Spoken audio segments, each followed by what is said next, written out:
అందరికీ శుభోదయం. మీ మనసుకు గాయమైతే, మీ మనసుకు బాధ కలిగితే మీరేం చేస్తారు?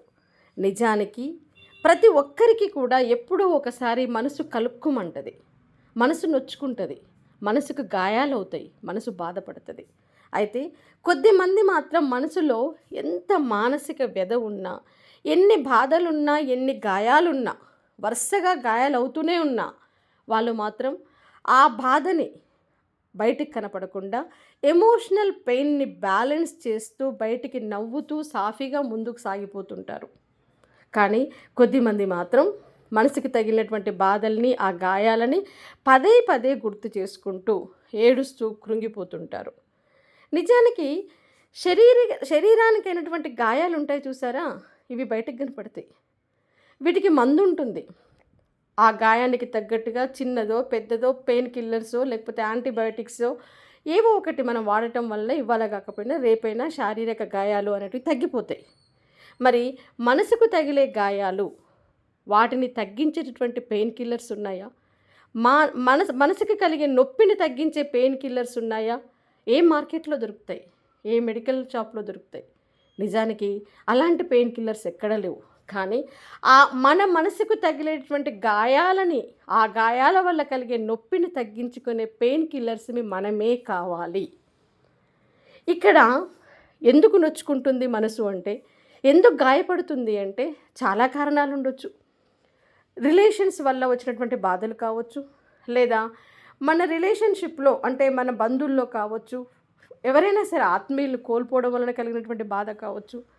మన ఇంట్లో వాళ్ళు, మన అనుకున్న వాళ్ళు మనల్ని ఎవరైనా దూషించడం వలన కలిగే బాధ కావచ్చు, మనల్ని సరిగ్గా అర్థం చేసుకోకపోవడం వలన కలిగే బాధలు కావచ్చు, మన ఫ్రెండ్స్ అనుకున్న వాళ్ళు, మన ఆత్మీయులు అనుకున్న వాళ్ళు ఎప్పుడైనా మనల్ని నొప్పిస్తే కలిగే బాధ కావచ్చు, ఎవరైనా మోసం చేస్తే కలిగే బాధ కావచ్చు, లేదా మనమే మోసపోవడం వలన కలిగే బాధ కావచ్చు, లేదా ఆర్థిక ఇబ్బందుల వలన కలిగేటువంటి ఆ అవమానాల నుంచి వచ్చినటువంటి మానసిక గాయాలు కావచ్చు.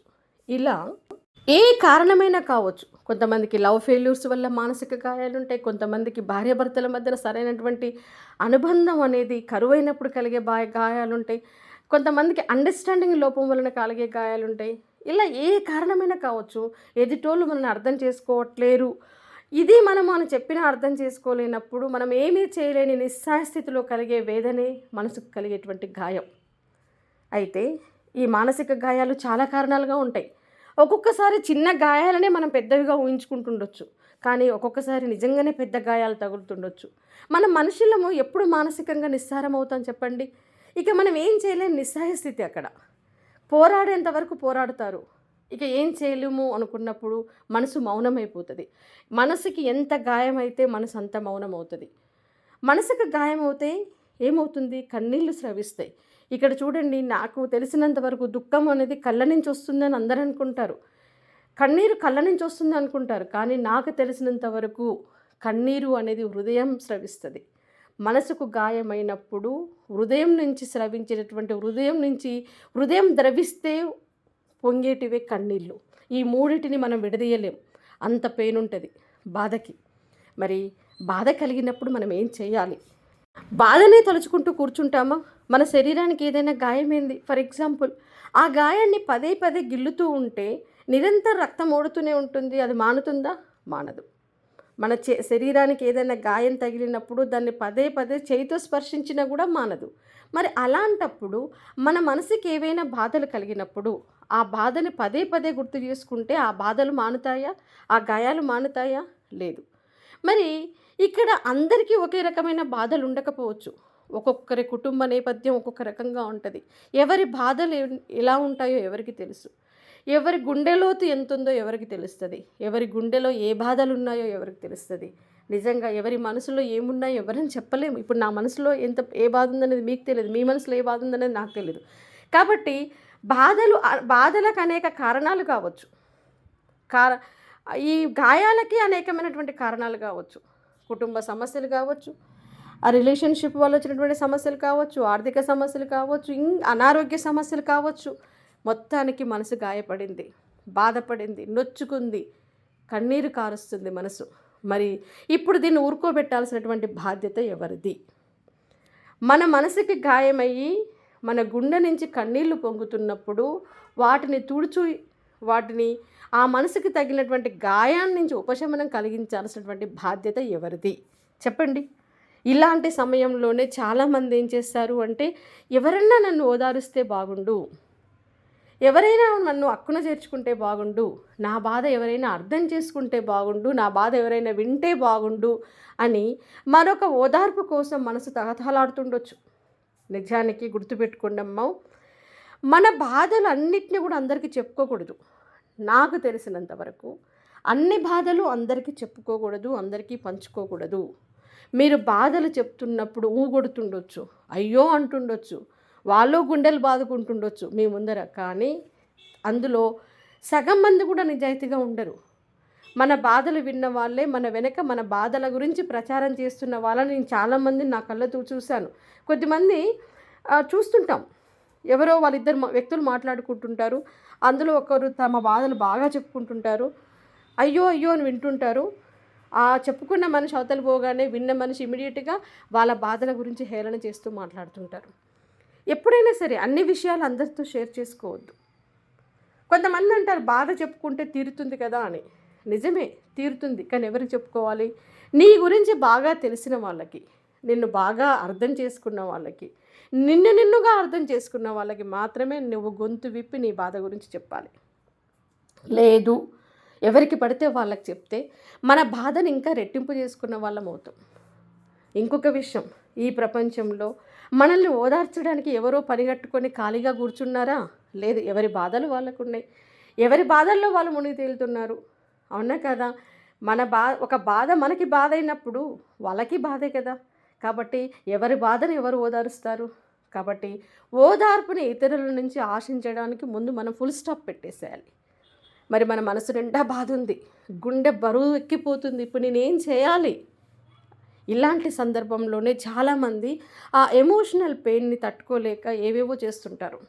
కానీ గుర్తుపెట్టుకోండి, ఇలాంటి వాటి నుంచి మనం బయటపడటానికి మనమే మార్గాన్ని వెతుక్కోవాలి, మనమే సెల్ఫ్ హీల్ చేసుకోవాలి. ఎలా చేసుకోవాలి? మీకు బాగా బాధ కలిగినప్పుడు ఆ బాధకి, ఆ మనసుకి తగినటువంటి గాయాలకి పరిష్కారాలు ఉంటుండొచ్చు. కానీ పరిష్కారం ఆలోచించడానికంటే ముందు మన బాధ తీవ్రతను తగ్గించుకోవాలి కదా. ఆ సివియర్ పెయిన్ ఉన్నప్పుడు మనం ఏం నిర్ణయాలు తీసుకోలేం, అవునా కదా? ఎలాంటి అడుగులు వేయలేం, అవునా కదా? కాబట్టి ముందేం చేయాలి? మన మనసుని స్థిమితపరచాలి, మన మనసుని నెమ్మదిపరచాలి, దాన్ని కూల్ అని కూల్ డౌన్ చేయాలి. మరి ఎలా కూల్ డౌన్ చేయాలి? పరిష్కారాలు అనేటివి తర్వాతి సంగతి. ముందు అది ఆ ఎమోషనల్ పెయిన్ అనేది డౌన్ కావాలి. ఎలా అంటే చాలా మార్గాలు ఉంటాయి. ముందుగా మీ మనసుకు బాధ కలిగినప్పుడు కాసేపు ఒంటరిగా ఉండండి, ఏకాంతంగా ఉండండి. నిజంగా చెప్పాలి అంటే మనిషికి అప్పుడప్పుడు ఒంటరితనం చాలా అవసరం. ఒంటరితనం కూడా మనం పాజిటివ్గా తీసుకొని ఆ కాసేపు మనం ఒక్కరమే ఉండి మనతో మనం చర్చించుకొని, మన గుండె గోడల మీద మనమే నిలబడి మనతో మనం మాట్లాడుకొని, మన బాధలు మనమే విని, మనల్ని మనమే ఆలింగనం చేసుకొని, మన భుజం మనమే తట్టుకొని మనమే ఓదార్చుకోవాలి. బాధ కలిగినప్పుడు మనం ముందు వేయాల్సినటువంటి అడిగేంటో తెలుసా? కాసేపు ఒంటరిగా ఉండడం. ఇంట్లో మీకు ఆ ప్రశాంతత దొరకట్లేదా? గుడికెళ్ళి ఒంటరిగా కూర్చోండి, ఏదైనా బడికెళ్ళి ఒంటరిగా కూర్చోండి, దగ్గరలో ఏదైనా పార్క్ ఉంటే వెళ్ళి ఒంటరిగా కూర్చోండి. మొత్తానికి ఒంటరిగా కూర్చొని మీతో మీరు మాట్లాడుకోండి. ప్రకృతిని చూడండి, చుట్టూ ఉన్నటువంటి చెట్లు, పూలని ఆస్వాదించండి, వాటితో సంభాషించండి. ఇంత అందమైన ప్రకృతిలో నా చిన్న గాయం మానకపోతుందా అనే పాజిటివ్ థింకింగ్ చేసుకోండి. కాబట్టి కాసేపు ఒంటరిగా ఉండి మీతో మీరు ఆ బాధను గురించి, ఆ కష్టాన్ని గురించి, ఆ నొప్పిని గురించి విశ్లేషించుకుంటే మీకు గాయం తీవ్రత తగ్గుతూ ఉంటుంది. ఎలా తగ్గించుకోవచ్చు అంటే, ఎవరైనా మిమ్మల్ని అనరాని మాటని బాధ పెట్టారు, మిమ్మల్ని ఆ బాధ నొప్పిస్తుంది, సింపుల్గా వాళ్ళు నన్ను అర్థం చేసుకోలే, అది నా తప్ప, వాళ్ళు ఏదో అన్నారని నేనెందుకు బాధపడుతూ కూర్చోవాలి? ఓకే, ఇవాళ కాకపోతే వాళ్ళు తెలుసుకుంటారు, అసలు తెలుసుకోకపోని. నేను దూరం అవ్వాల్సిన పరిస్థితి వస్తే వాళ్ళు బాధపడాలి, కానీ నేనెందుకు బాధపడాలి? ఇలా ప్రతిదానికి క్వశ్చన్ మీదే, ఆన్సర్ మీదే. అలా మీతో మీరు సంభాషించుకొని కాసేపు ప్రకృతితో సేద తీరండి, బాధ కొంత తగ్గుతుంది. అంతేకాదు, మీరేదైతే మీ మనసులో ఏ బాధ అవుతుందో దాన్ని పేపర్ మీద పెట్టండి. మీకు డైరీ రాసే అలవాటు ఉంటే డైరీలో రాసుకోండి, లేదా ఒక బుక్లో రాసుకోండి, పేపర్ మీద రాయండి. నిజంగా నాకు కూడా ఎప్పుడైనా ఎమోషనల్ పెయిన్ అనిపించినప్పుడు నేను పోయట్రీ రాస్తాను, కొన్ని మోటివేషనల్ కోట్స్ రాస్తాను. ఇలా మనకి ఏదైనా అనిపించినప్పుడు దాని నుంచి బయటపడడానికి ఎదుటి వాళ్ళకి చెప్పుకుంటున్నట్టుగా నువ్వు పేపర్ మీద ప్రజెంట్ చేసుకో. దాన్ని 1కి 10 సార్లు చదువు, నీకు అక్కడే సొల్యూషన్ దొరుకుతుంది. ఇది నిజం, ప్రాక్టికల్గా చేసి చూడండి. ఆ పెయిన్ తీవ్రత, ఆ ఎమోషనల్ పెయిన్ తీవ్రత కూడా తగ్గుతుంది. ఆ తర్వాత అద్దంలో ముందు నిలబడండి, మిమ్మల్ని మీరు చూసుకోండి, తీక్షణంగా చూసుకోండి. మీరు ఏం మిస్ అవుతున్నారు ఇలా బాధపడటం వలన, ఏం కోల్పోతున్నారు, అలా ఉండొద్దు, నేను హ్యాపీగా ఉండాలి అని సెల్ఫ్ హీల్ మొదలుపెట్టండి. ప్రకృతిని, జలపాతాలని అవసరమైన చోట మీకు అన్నీ అందుబాటులో లేనప్పుడు మీ చుట్టూ ఉన్నటువంటి నేచర్ని ఎంజాయ్ చేయడం ద్వారా మనం చాలా వరకు ఆ పెయిన్ నుంచి బయటపడవచ్చు. ఇష్టమైన సంగీతం వినండి, మంచి మ్యూజిక్ పెట్టుకొని నీకు ఇష్టమైన పాటలు విన్నప్పుడు కూడా చాలా వరకు పెయిన్ తగ్గుతుంది.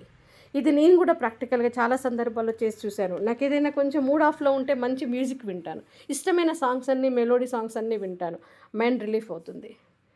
అదేవిధంగా ఫ్యామిలీ మెంబర్స్ తోటి ఏదైనా కలిసి కూర్చొని ఒక సినిమా చూడటం ద్వారానో లేదా ఏదైనా ముచ్చట్లు పెట్టుకోవడం ద్వారానో కొంతవరకు ఆ మానసిక గాయాన్ని కూడా కొంతవరకు తగ్గించుకోవచ్చు. ఇలా ఎన్నో మార్గాలు ఉంటాయి. ఒకటి, మీకు ఇష్టమైనటువంటి పని చేయడం ద్వారా, ఇష్టమైన పాటలు వినడం ద్వారా, లేకపోతే మీకు ఇష్టమైనటువంటి దైవాన్ని తలుచుకోవడం ద్వారా, ఒక గుడికి వెళ్ళి కూర్చొని కాసేపు ధ్యానించుకోవడం ద్వారా, లేదా మీరు ఏదైతే చెప్పాలి అనుకుంటున్నారో ఆ భగవంతుడికి చెప్పండి. ఎదుటి వాళ్ళకి చెప్పాలి, ఎదుటి వాళ్ళు నన్ను ఓదార్చాలి అనుకుంటున్నారు కదా, భగవంతుని ముందు కూర్చొని తనకే చెప్పుకోండి. ఇంకొకసారి మెడిటేషన్, మనం ప్రశాంతంగా కాసేపు కూర్చొని ధ్యానం చేసుకోవడం వల్ల కూడా ఆ ఎమోషనల్ పెయిన్ అనేది చాలా వరకు తగ్గించుకోవచ్చు. సో ఇన్ని మార్గాలు ఉన్నాయి మనల్ని మనం హీల్ చేసుకోవడానికి. అంతేకాదు, ఇంకొకటి, మనం సాధ్యమైనంత తొందరగా దాని నుంచి బయటపడాలి. Okay, past is past. నన్ను గాయపెట్టారు, వాళ్ళు నన్ను గాయపరిచారు కదా, వాళ్ళని మళ్ళీ నేను గాయపరచాలి అన్న ఆలోచనలోకి రాకుండా వాళ్ళకు వదిలేసేయండి, వాళ్ళ విఘ్నతకు వదిలేసేయండి. వాళ్ళు ఒకవేళ సంస్కారహీనులైతే వాళ్ళ కుసంస్కారానికి వాళ్ళని వదిలేసేయండి, వాళ్ళ అమానవత్వానికి వాళ్ళని వదిలేసేయండి. వాళ్ళేదో చేశారు అని చెప్పేసి వాళ్ళు చేసిన గాయాన్ని పదే పదే మనం దాన్ని టచ్ చేస్తూ మన గాయాన్ని మనం ఇంకెక్కువ చేసుకోకూడదు. మన గాయం మానాలి అంటే దాన్ని తొందరగా మనం వదిలేయాలి. వదిలేసినప్పుడే అది ఆ గాయం తాలూకా నొప్పి తగ్గుతుంది. కాబట్టి దాన్ని తొందరగా మర్చిపోవడానికి ట్రై చేయండి. జీవితంలో ఆ తర్వాత అంతకంటే ఎక్కువ బిజీగా అండి, అంతకు ముందున్నటువంటి స్థితి కంటే ఇంకెక్కువ బిజీ అవ్వండి, పనిలో నిమగ్నం అవ్వండి. సో ఇవన్నీ చేయడం వల్ల మనం ఏంటి అంటే కొంతవరకు మన మనసుకు తగిలినటువంటి గాయాల నుంచి బయటపడతాం. ప్రతిసారి గాయమైన ప్రతిసారి నేనంటాను, అమ్మ మనకు ఒక్కసారి జన్మనిచ్చింది, కానీ మనకు బాధ కలిగిన ప్రతిసారి, మనం పడిపోయిన ప్రతిసారి మనం అనేక సార్లు పునర్జన్మనిచ్చుకోవాలి. మనకు బాధ కలిగిన ప్రతిసారి మనల్ని మనమే ఓదార్చుకోవాలి, మనమే పునరుత్తేజం చెందాలి, మనమే పునరుత్పత్తి చెందాలి. మనలో ఉన్నటువంటి శక్తిని మనమే మళ్ళీ పునరుత్పత్తి చెందించుకోవాలి. అమ్మ ఒక్కసారి జన్మనిస్తే మన జీవితాన్ని కొనసాగించాలి అంటే అనేక సార్లు మనం పునర్జన్మనిచ్చుకోవాలి. సో ఇలా మనతో మనం సంభాషించుకుంటే తప్ప మన బాధ తీరదు. కాబట్టి బాధ కలిగినప్పుడు కాసేపు మీతో మీరు గడపండి, మీతో మీరు మాట్లాడుకోండి. అద్భుతమైనటువంటి స్నేహితునితో మాట్లాడిన ఫీలింగ్ మీకు కలుగుతుంది. మిమ్మల్ని మించినటువంటి నేస్తం మీకు ఇంకెవరుంటారు చెప్పండి? మిమ్మల్ని మించినటువంటి ఆత్మీయ స్పర్శ మీకు ఇంకెవరిది ఉంటుంది చెప్పండి? మిమ్మల్ని మించినటువంటి మెడిసిన్ మీకు ఇంకెవరు ఉంటారు? సెల్ఫ్ హీలింగ్ని మించినటువంటి టెక్నిక్ ఇంకా ఏది లేదు. ఇది ప్రాక్టికల్గా చాలా సందర్భంలో ఎక్స్పీరియన్స్ అయ్యాను. ఇంకా చెప్పాలి అంటే ఒక మంచి పుస్తకాన్ని చదవండి, మైండ్ రిలీఫ్ అవుతుంది. మంచి ప్రేరణాత్మకమైనటువంటి కొటేషన్స్ చదవండి, మంచి మోటివేషనల్ స్పీచెస్, స్పిరిచువల్ స్పీచెస్ ఉంటే వినండి. మీకు ఎక్కడ దొరికితే మనశ్శాంతి అక్కడ దాన్ని ఫాలో అవ్వండి. ఓకేనా? ఇన్ని మార్గాలు ఉన్నాయి మన మనసుకి గాయమైతే, మనసుకి బాధ కలిగితే బయటపడటానికి.